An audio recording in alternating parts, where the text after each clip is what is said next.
Hey guys, welcome back with me again in this channel. On today's tutorial, I'm going to show you how you can change the background of the Google Forms.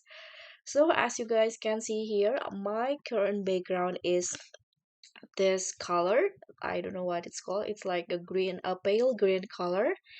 And if you want to change the background, you can just click on this customize theme option.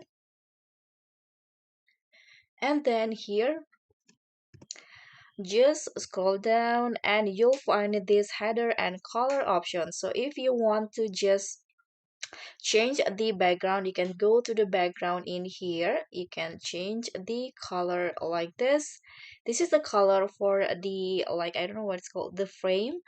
But for the background, you can choose between this, or you can also change the image header to find another color that you want to add. For example, I'm going to change into this color, and here the background, you can just select it from here. Okay, so that's all.